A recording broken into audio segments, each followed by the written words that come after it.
जीवित परमेश्वर की हुजूरी में आपका स्वागत है सबका। एक बार उस जीवित परमेश्वर की तारीफ कर दो जोर के हाथों से। बैठ जाओ अपने शरीर में।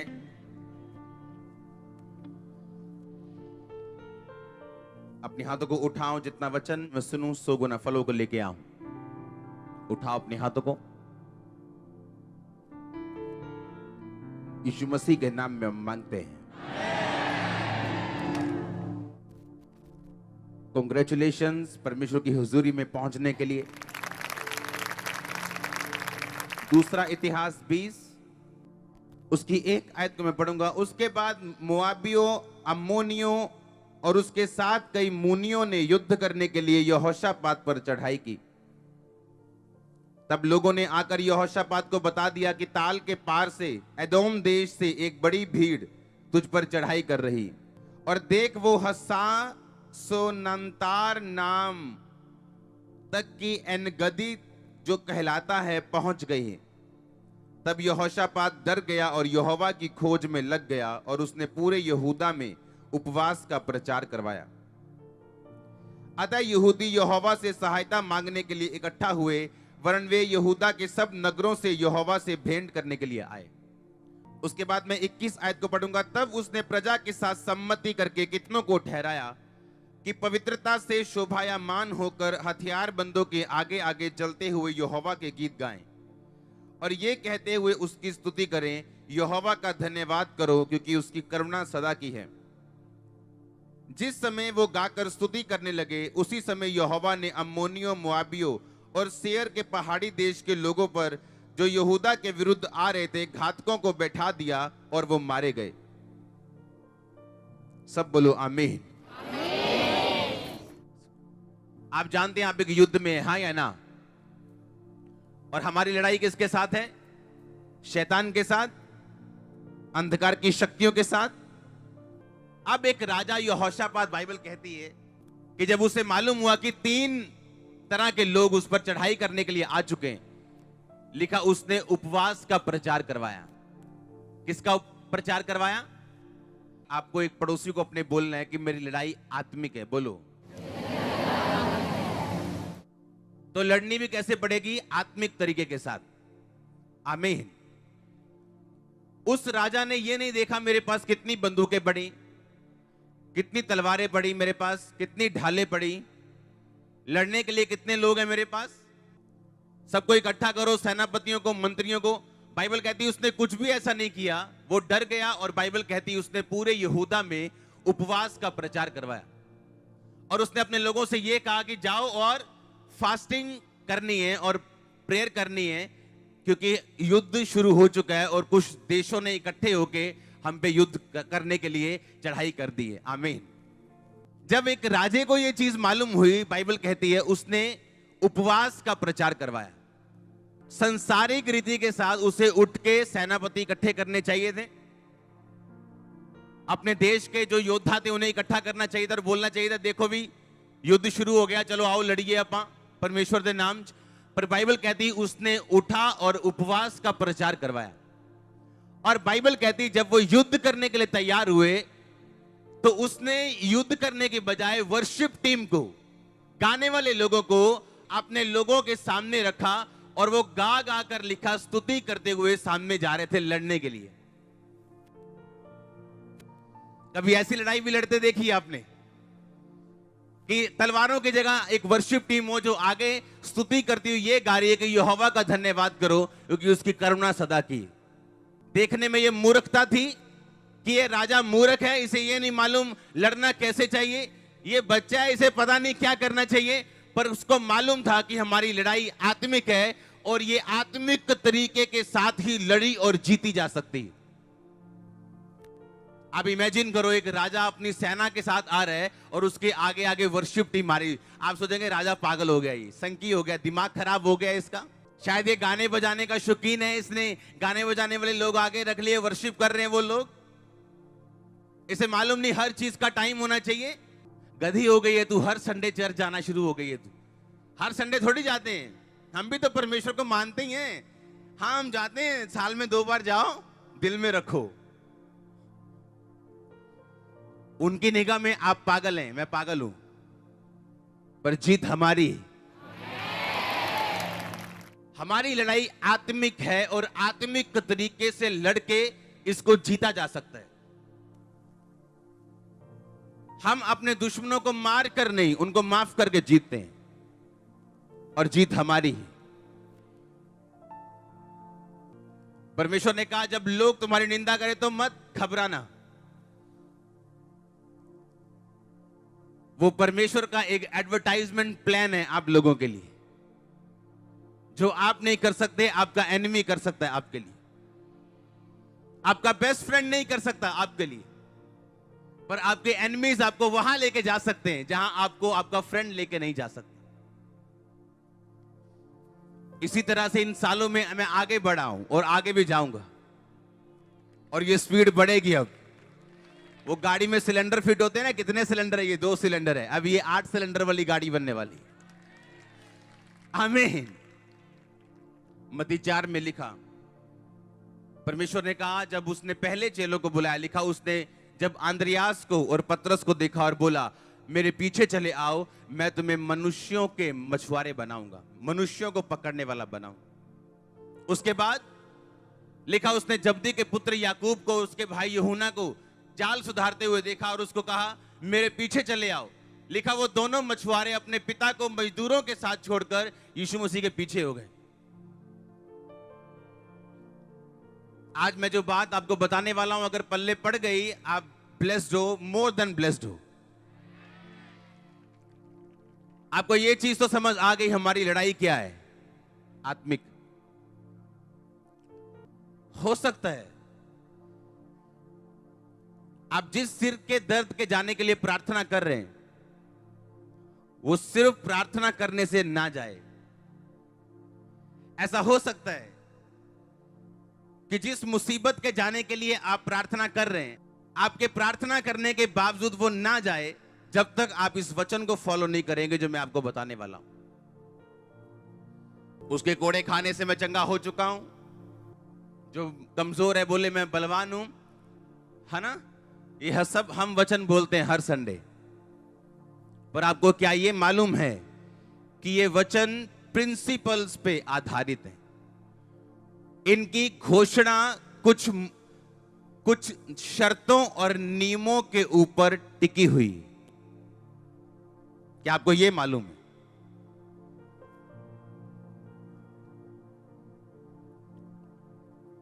कोई हथियार जो तेरी हानि के लिए बनाया गया सफल नहीं होगा, हाँ या ना? पर यह घोषणा सबके लिए नहीं, क्योंकि परमेश्वर की घोषणाओं के ऊपर कुछ शर्तें और कुछ नियम टिके हुए हैं। जब उन शर्तों और नियमों के अधीन हम आते हैं तो ये बोले गए वचन हमारी जिंदगी में कामयाब होते हैं। कितने मेरी बात को समझ रहे हैं? परमेश्वर ने कहा याकूब यूहन्ना मेरे पीछे आओ। लिखा वो अपने पिता को जाल पे छोड़ के, इसका मतलब बड़ा काम था, बिजी थे, वो मजदूर भी थे उनके पास, इसका मतलब अच्छा बिजनेस था उनका, और लिखा सब कुछ छोड़कर वो परमेश्वर के पीछे चल गए। पतरस को परमेश्वर ने कहा क्या तुम मुझसे प्यार करता है? हाँ परमेश्वर करता हूं। मेरी भेड़ों को चरा। क्या तुम मुझसे प्यार करता है? हाँ करता हूं। दूसरी बार फिर पूछा मेरे मेमनों को चरा, मेरे भेड़ों की रखवाली कर।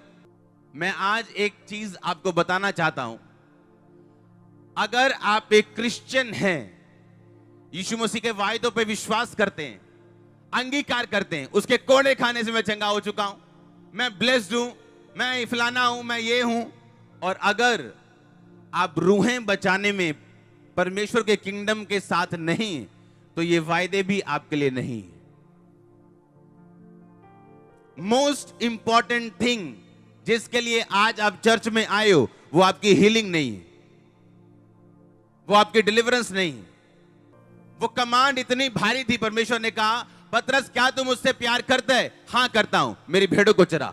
क्या तुम मुझसे प्यार करता है? हाँ। मेरे मेमनों को चरा। क्या तुम मुझसे प्यार करता है? मेरी भेड़ों की रख। इसका मतलब अगर आप खुदा से प्यार करते हैं तो आप रूहें बचाएंगे, और अगर आप नहीं करते और सिर्फ आशीष लेने के लिए खुदा से प्यार करते हैं, तो आपको रूहें बचाने में कोई भी इंटरेस्ट नहीं होगा। जिस तरह मुझे कोई इंटरेस्ट नहीं था रूहें बचाने में 2004 में, क्योंकि मैं सिर्फ हीलिंग लेने के लिए परमेश्वर के पास आया था। मैं फास्टिंग भी हीलिंग के लिए रखता था, प्रेयर भी हीलिंग के लिए कर रहा था। और अगर मैं जल्दी चंगा हो जाता तो शायद आज यहां बैठा भी ना होता, प्रचार करना दूर की बात होती। परमेश्वर ने मेरे दुख को लंबा कर दिया ताकि मैं परमेश्वर को जान सकूं। और जब मैंने परमेश्वर को जान लिया, हीलिंग साइड पे करके उसको खोजना शुरू किया और रूहें बचानी शुरू की। हालेलुया। एक टाइम आया जब मुझे मालूम था कि मेरी हीलिंग होनी नहीं, अब क्या करेंगे, फिर भी रूहें बचाएं। और ये सुप्रीम वर्क, जब ये महानतम कार्य आप अपनी लाइफ में करते हैं, मुझे नहीं लगता आपकी किसी प्रार्थना का उत्तर प्रभु आपको नहीं देगा। मुझे नहीं लगता ऐसा। दया कर जो तुझ पे दया, कितनों पे दया की है आपने। आपको मालूम है आपका पड़ोसी शराब पीता है, आपने एक बार उसको वर्ड नहीं दिया जाके। आपको मालूम है आपका रिश्तेदार जिस प्रॉब्लम में है, आप उसको वचन दे के चर्च में लेके आके उसकी प्रॉब्लम सॉल्व हो सकती, पर आपने कभी चिंता नहीं की। और परमेश्वर ने कहा दया कर ताजो मैं तुझ पर दया करूं। दिया करो तो तुम्हें भी दिया। हिजकिय्याह ने कहा परमेश्वर मैं मरना नहीं चाहता, 15 साल मेरी उम्र और चाहिए मेरे को। मैं तेरे लिए वफादार रहा हूं, मैंने तेरे लिए ये काम किए, मैंने परमेश्वर तेरी व्यवस्था को कायम किया अपने देश में। मुश्किल के दिनों में कौन सी प्रार्थना है आपके पास करने के लिए? क्या आप ये कह सकते हैं खुदा को कि देख परमेश्वर, इस संडे जो गवाही हुई थी वो लोग मेरे द्वारा मसीह में आए, मैंने उनको बताया था। जो लोग हीलिंग लेके जा रहे हैं परमेश्वर, मैं उनको लेके आया था। अब मुझे भी हीलिंग चाहिए, अब मैं बीमार हूं। लेकिन हमारे पास प्रार्थना करने के लिए ऐसा कुछ भी नहीं। हम बड़े इंटरेस्ट से आते हैं, अपनी बाइबल उठाते हैं, प्रार्थना भी करते हैं, चर्च में भी आते हैं, लेकिन कभी ये समझते नहीं कि सुप्रीम वर्क, हमारा सबसे महान काम, सबसे इंपॉर्टेंट काम जो है वो ये है कि हम यीशु मसीह के बारे में दूसरों को बताएं। इसीलिए लिखा चेले अपना चला चलाया बिजनेस छोड़ के यीशु मसीह के पीछे आ गए, याकूब और यूहन्ना। उन्होंने ये नहीं कहा परमेश्वर में हिसाब किताब तो करने दे, कुछ लोग तो ठहरा लें, हम उसको अपॉइंट तो कर लें अपनी जगह, ऐसे कैसे आ जाए तेरे पीछे।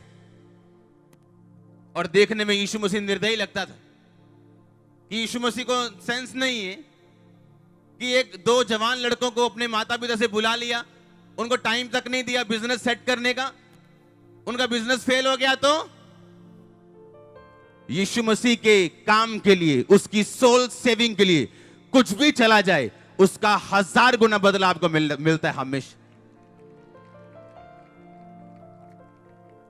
एक औरत ने यीशु मसीह के पांव के ऊपर 200 दिनार, यानी आज की वैल्यू अगर लगाएं आप तो लाख रुपए का इत्र, लाख रुपए का एक परफ्यूम लेके उसके पांव पे उंडेल दिया। और एक चेला जो चोर था बोला अगर गरीबों को दे देते थे अच्छा होता। यीशु मसीह कहते गरीब सदा रहेंगे, जो मेरे साथ हुआ इसको याद किया जाए कि मेरे पांव पे उंडेली की कोई महंगी चीज, तुम्हारी इंजीनियरिंग, तुम्हारी डॉक्टरी, तुम्हारे बिजनेस, तुम्हारी नौकरी, अगर तू उंडेल देगा मेरे पैरों पे तो याद की जाएगी, ये व्यर्थ नहीं होगी।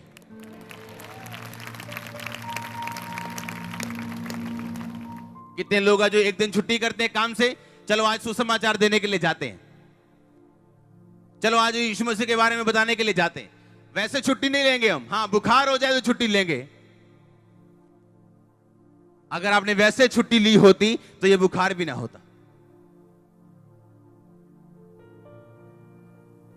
हालेलुया। परमेश्वर हमें सिखाता है ये चीजें। देखने में परमेश्वर निर्दयी लगता था, क्या कर रहा है परमेश्वर तू। याकूब यूहन्ना को बुलाया, अपने पिता के साथ लिखा नाव पर वो जालों को सुधार रहे थे, मतलब अपने काम की तैयारी में थे, वो मजदूरों के साथ थे, मतलब ज्यादा बिजनेस था, मजदूर थे उनके पास। और यीशु मसीह ने कहा मेरे पीछे आओ। सब कुछ छोड़ के यीशु मसीह के पीछे हो गए। और बाद में यीशु मसीह को चेलों ने पूछा, हम सब कुछ छोड़ के तेरे पीछे हो गए, हमें क्या मिलेगा? परमेश्वर ने कहा, जो तुमने माता पिता भाई बहन खेत मजदूर बिजनेस जो कुछ मेरे लिए छोड़ दिया, तुम्हें 100 गुना मिलेगा और परलोक में अनंत जीवन भी मिलेगा।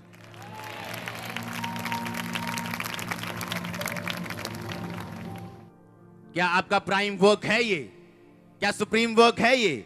क्या रूहें बचाने का आपके अंदर है ये कि मैंने लोगों को बचाना है?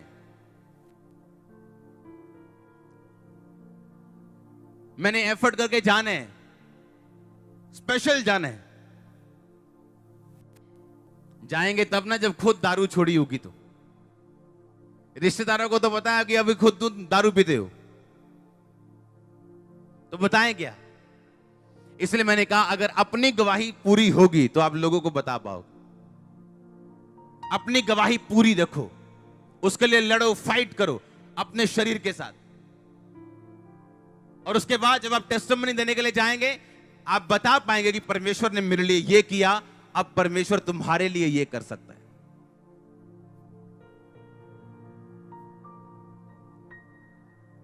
मेरा ये बिलीव है आज परमेश्वर आपकी लाइफ को सुधारेगा, आपको आपके टूटे जालों को वो सुधारेगा और आपको मछलियां पकड़ने वाले वो बनाएगा। आमीन। ऊंचा आशीष ऊंची हालेलुया। आप तैयार है रूहें बचाने के लिए? आप जाएंगे लोगों के पास, रिश्तेदारों के पास, आप उन्हें बताएंगे परमेश्वर के बारे में।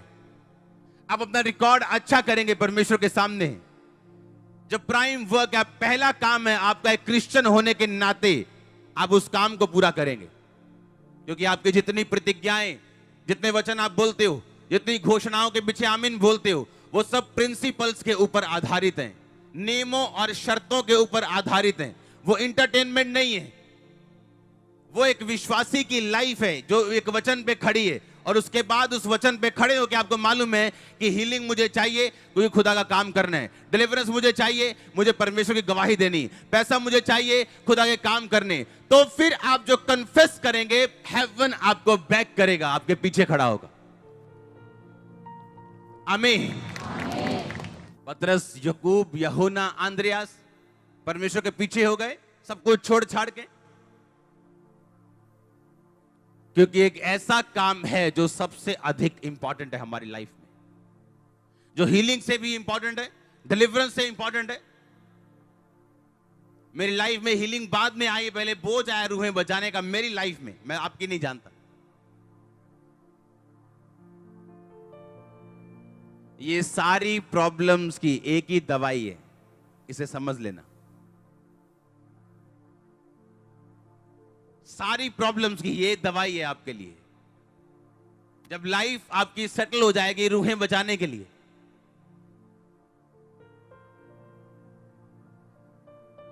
और रूहें बचाने के लिए आपको 3 साल की बाइबल स्टडी की जरूरत नहीं है। यीशु मसीह हमारे लिए आया, मारा गया, गाड़ा गया, जी उठा, उसके कोड़े खाने से हम चंगे हुए, इतना काफी है।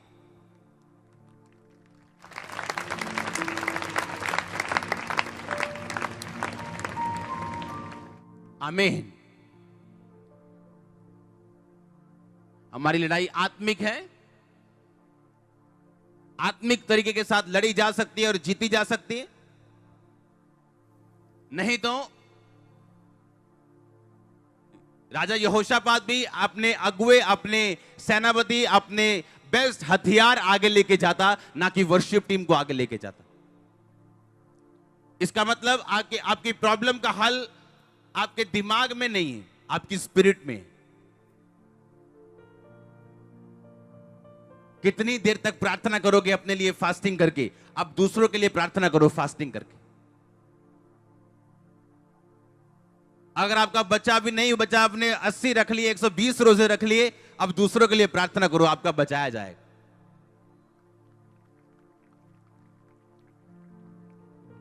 अब वो बो जो आपने नहीं काटा, इसका मतलब आपने प्रार्थना से नहीं काटा, आपको बोने की जरूरत है। दूसरों के बच्चों को बचाओ, आपका अपना घराना बचाया जाएगा श्योरली। लेकिन हमें जब अपना बच्चा दारू पीता तो आंसू आते हैं 10-10, लेकिन जब दूसरे का बच्चा चल शराबी, उसके लिए कोई दर्द नहीं। अपना पिए तो दर्द है, और जब दूसरे के लिए दर्द होगा और आप प्रार्थना में जाएंगे और उसको बताएंगे, आपका अपना भी छोड़ देगा। आपको यह चीज समझने की आज जरूरत है। आमीन। अब मुझे एक क्वेश्चन करने की जरूरत है, इस महीने मैंने कितनी रूहें बचाई? इस हफ्ते में कितने लोगों के पास सुसमाचार लेके गया हूं? ना जी उन्हें किथे मनना, बहुत पाप च बड़े आ जी। वो तो 500 तरह दी उन्हें चीजा रखियां जी घर। मैं भी उन्हीं में से था, मेरे पास 600 तरह की थी। जब चेंज होता है ना, ये सेकंड लगाता है खुदावन।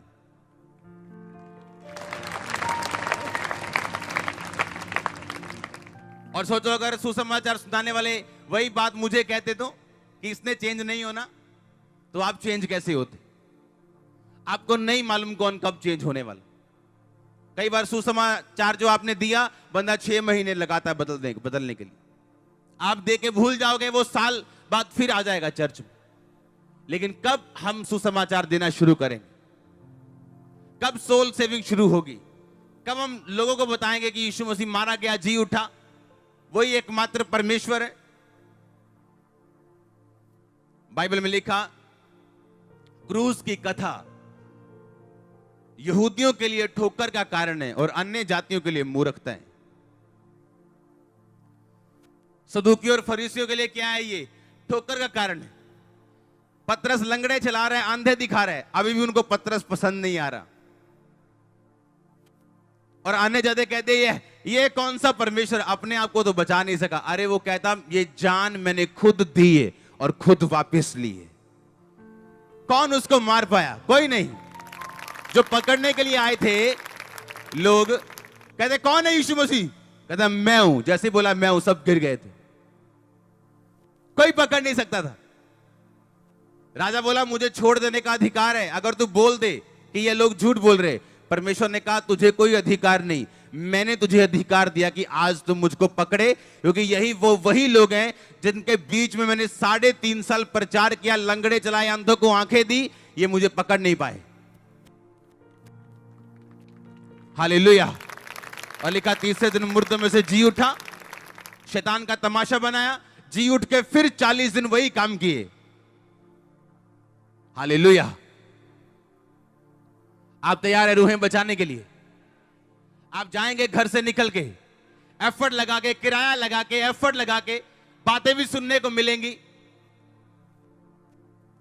क्योंकि आप जानते हो आपका युद्ध आत्मिक है।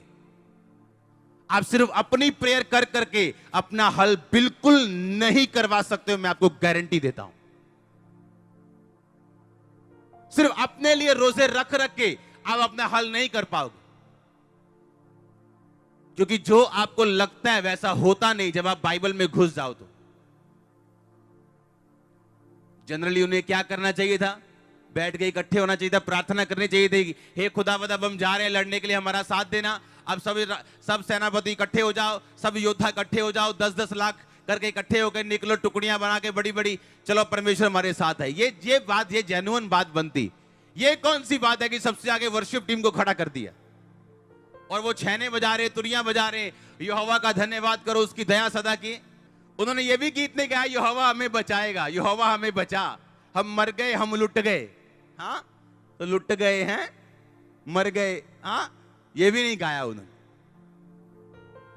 क्या परमेश्वर को मालूम नहीं आपको क्या चाहिए, किधर चाहिए? हाँ, उसको मालूम है। आप वर्शिप करते हो, रिलीज होती हैं चीजें, उसको मालूम है। पर आपका युद्ध क्या है? आत्मिक। उसको परमेश्वर ने बुद्धि दी थी। अगर आप यहोशापात राजा के बारे में पढ़ें तो उसको डिवाइन विजडम परमेश्वर ने पहले से दी थी। लिखा शुरू से लेकर वो यहोवा की खोज करता रहा, इज़राइल के बाकी राजाओं की तरह ना चला, पर दाऊद की तरह चला। परमेश्वर के लिए व्यवस्था के लिए उसने बड़े बड़े याजक ठहराए, लेवी ठहराए, जो जाके लोगों में परमेश्वर की व्यवस्था को प्रचार करते थे कि भाई यहां से इधर नहीं जाना, इधर से उधर मत जाना, अन्य जातियों में शादी मत करना, ये करना वो करना, पूरी व्यवस्था लोगों को सिखाते थे, क्योंकि राजा यहोशापात परमेश्वर की आज्ञाओं से प्यार करता था। शुरू से वो आत्मिक था। उसका राज लंबा चला बाइबल के मुताबिक। उसका बेटा उसकी राह पे नहीं चला, उसका पोता नहीं चला। कोई 1 साल जिया राज करके, कोई 8 साल जिया, बस दैट्स इट, ये उनकी लाइफ थी। पर दाऊद बुढ़ापे तक गया, यहोशापात बुढ़ापे तक गया, सुलेमान गया। क्यों? लिखा वो यहोवा को खोजते रहे और एक आत्मिक बुद्धि थी उनमें। कौन सा काम होली स्पिरिट की अगुवाई से किस तरह करना है उनको मालूम था। आमीन। आप समझ रहे क्या? अब उसे मालूम था कि ये लड़ाई लड़नी कैसे। क्या आपको मालूम है आपने अपनी लड़ाई कैसे लड़नी? मैंने कहा क्या आपको मालूम है आपने अपनी लड़ाई कैसे लड़नी? उसको तो मालूम था। क्या आपको मालूम है क्या? इसलिए याकूब अपने मामा के साथ लड़ा नहीं कि मामा तूने 10 बार मेरी मजदूरी बदली, अब मैं तेरे पास काम नहीं करूंगा। कलेश नहीं डालो। उसे मालूम था मैं इसके साथ कलेश डालूंगा, ये अपनी लड़कियों को कलेश में डालेगा, मेरी पत्नी और हम दोनों लड़ेंगे, झगड़ेंगे, घर में कलेश शुरू हो जाएगा। उसने कहा कोई बात नहीं। उसका मामा कहता था अब तेरी मजदूरी काली भेड़ें। हाँ, तनख्वाह तेरी कौन सी है? काली भेड़ें। और चराने के लिए कौन से रंग की दूंगा? व्हाइट रंग की। और बच्चे कौन से हो रहे हैं? मतलब एक गोरा दे दी, एक गोरी दे दी, बच्चा अफ्रीका का हुआ। और ऐसा हुआ क्यों? लड़ाई कैसी है? आत्मिक। उसने दर्शन देखा, मेडिटेट किया कि जो भेड़ और बकरियां बच्चे दे रही उसी रंग के दे रही हैं जिस रंग के बच्चे मेरी तनख्वाह है। कैसे धोखा देगो आत्मिक लोगों को? आप कैसे दोगे धोखा? आपको लोग धोखा नहीं दे सकते, नीचा नहीं कर सकते, आपको डाउन नहीं कर सकते, आप कुछ नहीं कर सकते वो, अगर आप आत्मिक है तो। Don't worry. लोग पूछते हैं अच्छा आप क्या कहना चाहते हो आपके बारे में? लोगों ने ऐसा बोला। मैंने किसने बोला? कहते उसने। कहते आपने देखा नहीं? मैंने कहा आज तक मैंने अपने ऊपर बनाई हुई एक भी वीडियो नहीं देखी आज तक। मुझे खुद का मालूम है। आमीन। एक व्यक्ति लाखों लोगों की निगाह में सही हो सकता है, पर वो अगर अपनी निगाह में सही नहीं, उसे मालूम है वो पापी है। लोग क्या करेंगे? लोग क्या उसे स्वर्ग का टिकट दे सकते हैं? नो। अगर उस बंदे को मालूम है कि मैं ओके हूं, कुछ नहीं, कोई जो मर्जी कही जाए। हालेलुया। आपकी लड़ाई क्या है? आत्मिक। आपको लड़नी आनी चाहिए आत्मिक रीति के साथ। रूहें बचाना इस बात का सबूत है कि आप अपनी लड़ाई आत्मिक तरह से कर रहे हो। प्रार्थना करना सबूत है कि आप अपनी लड़ाई अच्छी तरह से कर रहे हो। परमेश्वर के वचन पे खड़े रहना, उसके नियमों, शर्तों, उसकी विधियों पर खड़े रहना इस बात का सबूत है कि आप अपनी लड़ाई आत्मिक तरह से कर रहे हो। आप समझ रहे हो मेरी बात के नहीं? अगर आपको मालूम है आपकी लड़ाई आत्मिक है, आप जितने मर्जी बिजी हो, आप हफ्ते में एक दिन निकालोगे फास्टिंग के लिए, आप डेडिकेट करोगे उसे। एक दिन हफ्ते में रोजा रखना है, प्रार्थना में रहना है, बाइबल को ज्यादा पढ़ना है, रूहें बचानी। क्योंकि आपको मालूम है आपकी बुद्धि किसी काम की नहीं। आप बुद्धि से लड़ोगे कुछ नहीं होगा।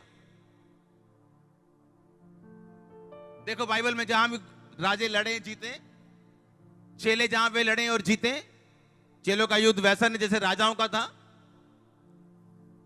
सिर्फ आत्मिक रीति के साथ लड़के ही जीते। आप डरेंगे तो नहीं। मैंने कहा डरेंगे तो नहीं, घबराएंगे तो नहीं। अपने बॉस को वचन सुनाने से मत डरो, क्योंकि एक ऊपर बॉस बैठा जिसके सामने हमने जाना है। हाँ या ना? एक मुस्लिम बंदे की मैं टेस्टिमनी को सुन रहा था।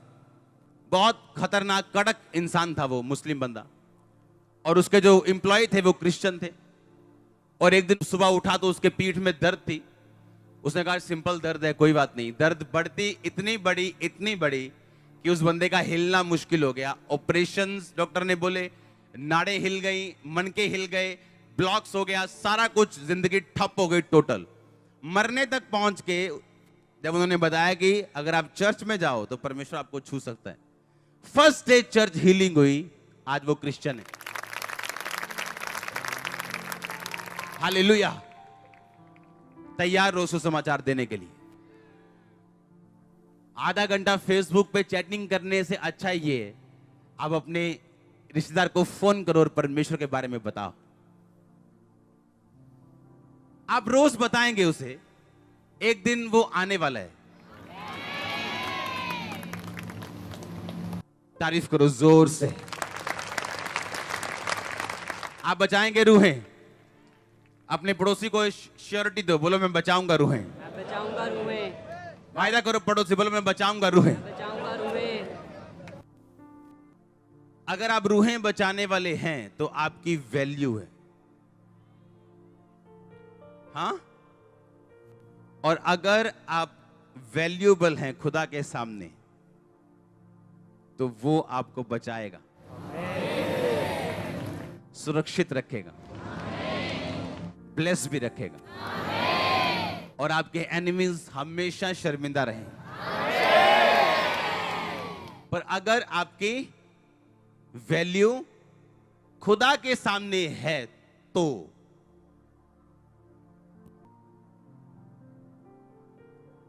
अगर वो लड़की सोचती कि मैं नमान को क्या कह दूं कि मेरे देश जाके अगर खुदा का दास तुझ पे हाथ रख के तेरा कोड जा सकता है, मैं तो खुद नौकरानी हूं, मैं तो खुद बर्तन मांजती हूं, वो कहेगा अच्छा तू मैनू सलाह दे रही, तेरा परमेश्वर तुझे तो बचा नहीं सका मेरे हाथ से।